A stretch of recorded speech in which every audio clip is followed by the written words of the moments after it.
What's the most non-cyclist thing about you that would surprise fans who only know you from the bike?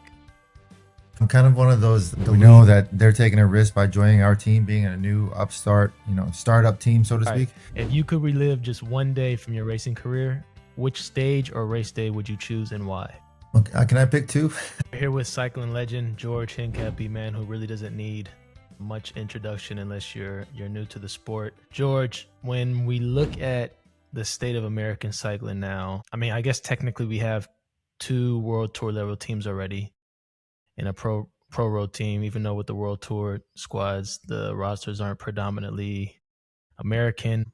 But on the other hand, we've been losing a lot of development programs, but we do have talent with riders like Brandon McNulty, Sepp Kuss, obviously. So I'm curious, with kind of the state of American cycling, not too many races happening. Why did you decide to start a team now?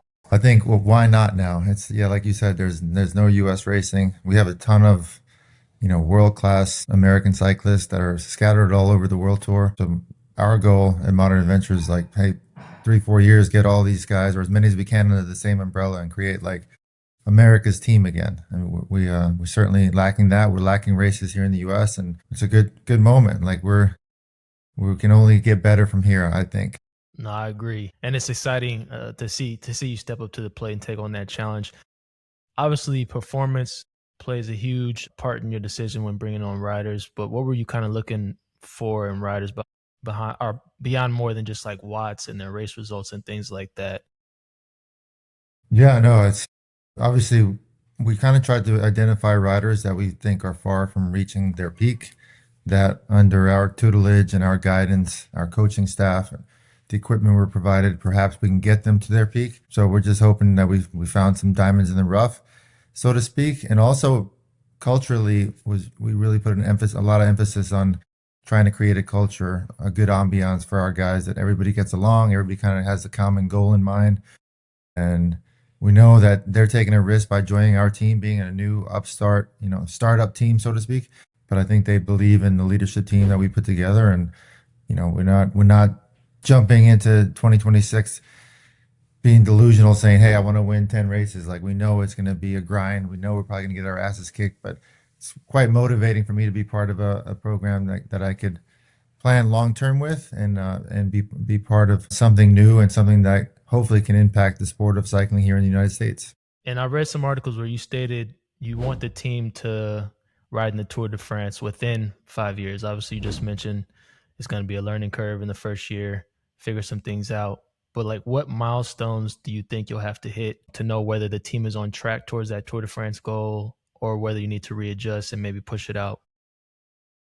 The first 2 years, I would say we're really focusing on just creating a following of the team, creating like an image that we can all be proud of being part of this team, and we want to look good. We already have infrastructure here in place in the United States. We're building infrastructure now in Girona, Spain, which I believe you're at. So really just laying the groundworks for creating a team, and investing in all of that. Infrastructure obviously costs a lot of money. So the first 2 years is about creating the brand, creating the following, hopefully get some results here and there, but albeit it's not a huge priority. So the milestones are, I spent this whole year traveling back and forth to Europe 6 or 7 times, just meeting with organizers, really lobbying what my vision and my dream is for the team, and basically just trying to instill trust in these organizers because they don't know who we are. We're an upstart, new American team trying to make a lot of noise, and they're like, "Okay, what are you guys trying to do?" But all these meetings, they've been really positive, and we're already getting several invitations in that most first year teams are not getting, and I'm excited that these announcements will be going out soon. So far everything is on track.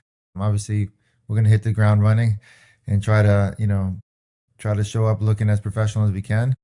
But that's where the emphasis is on the first 2 years, is just creating the brand of the team, hopefully create a strong following, grow the team. That's where we're at in the first 2 years. Awesome. And then I did read somewhere else where you're trying to create more of like a less stressful environment. I think it was an article where you were speaking of when you guys brought on Leo Hayter. So I know you are ambitious and you want to win, competitive, you're an athlete. How are you going to balance like making sure the riders are comfortable and not feeling too much pressure while also delivering results for your sponsors? And then, I mean, like going back to what you just said, showing the organization organizers that you guys should be at these races. Yeah, I mean, for me, it's about one, they ride together. They help their leaders out. They really sort of feel like they're part of a core group of guys that they're ready to go to war with, and they will, not only cycling is dangerous, risk their lives to stay in the front, but also do it cohesively together as a team. That'll make me happy to see that like these guys are at least working together really well. They're working together with our coaches. They're becoming better cyclists. I mean, shit, the sport's so freaking hard these days that like I know we're not going to go out there and crush everybody the first 2 years, but as long as they're working together well as a team, they're getting better. They're gaining experience. They're gaining confidence. If I look back, if we get to the end of 2026 and I see all of that has happened, I'll be happy. And our sponsors, they understand. It's going to be a grind the first 2 years, but they bought onto our vision. They want to see an American team grow, even if from the ground up, even if it's going to take a couple of years to be there. So all indications that they're in it for the long haul with all of us, and we're just going to try to make them proud along the way. And it's going to be, I mean, I think the following is going to be like a lot of the emphasis is going to be on, okay, the small successes we have, but almost also those bad times that we're going to most likely go through. But it's like, are we going to quit? We're going to quit when we get our asses kicked, or we're going to Yeah, learn and try to be a little bit better the next time. And that's the hope and the goals of the team for 2026. that's good too. I mean, I think it's awesome that your sponsors seem to have understanding that it is going to be kind of a learning process, because we see, so many times, even at the world tour level, these teams, the sponsors just pulling out, riders are without jobs. So I think that's really cool that they are backing you guys for the long haul. And after everything you experienced in your era of cycling, the positives, the learning opportunities, what's something that you want your riders to understand that maybe you didn't fully grasp when you were 20, 21, 22 years old? Well, yeah, when I was young, I mean, we just kind of just rode as hard and as long as we could every day until we completely cracked. Like now we have like a really solid coaching foundation that is really going to help monitor these guys. We got, you know, a bunch of great tools at their disposal that they can use. And I just hope that they can rely on our coaching staff and the resources that we are providing for them to just become better and become believe in themselves more. I mean, they didn't get here by accident. They got here by hard work and by a motivation and passion for the sport that we all love. And I think putting the emphasis on that and just knowing like for me, it's like back then if I was off the bike for 2 days, I thought it was the end of the world or three Yeah. days. You know, it doesn't matter. Like as long as you're taking care of yourself, you're recovering. I mean, the body responds really quickly to illnesses, to injuries, and just always believe in your coaches and your staff and your teammates that you got time to get back. So I need the guys to know that we trust them if they're going through hard times, that we're gonna have their back. And then we talked kind of about the 5-year goal, Tour de France. Looking further into the future, like 10 years from now, what do you hope riding for George Hincapie's team will mean to American riders in general in terms of opportunity, expectations, and identity? Well, one of the big goals of the teams is to sort of revitalize cycling here in the U.S. I mean, we got a lot of really cool grassroots programs like NICA and gravel races here in the U.S. Uh, but I don't want European road cyclists to feel like it's not possible or not an option for a lot of these young riders. I want them to see like, hey, we picked up a lot of young riders, 18, 19 years old, 20-year-old riders that have been racing criteriums or have done a few races in Europe. We want to give them the opportunity to race against the best guys in the world and see how they'll do. So I want European road cycling to feel approachable to these young guys that are getting on their bikes going, you know what? If they can do it, I can do it too, because they came from very similar upbringings that I did, and just give them that hope that hopefully we start seeing a bunch of races pop up, a bunch of road races pop up, and a better pathway for young riders to get to Europe. All right, just to close it out, George, I got 4 questions for you. What we're going to try to do is answer these within a minute. You ready? I'm ready, but I didn't see them before, so I'm gonna, it's gonna. This is good. All right. If you could relive just one day from your racing career, which stage or race day would you choose and why? Okay, can I pick two? Yeah, sure. Why Okay, not? one. Okay, for sure. 2009 San Remo. It was kind of one of the most exciting San Remo that I've ever been part of because it was the first time that I ever did a San Remo where I get to the top of the Poggio and the first 5, 10 guys, I don't remember exactly. And all of a sudden, my director's on the radio saying, "You need to wait."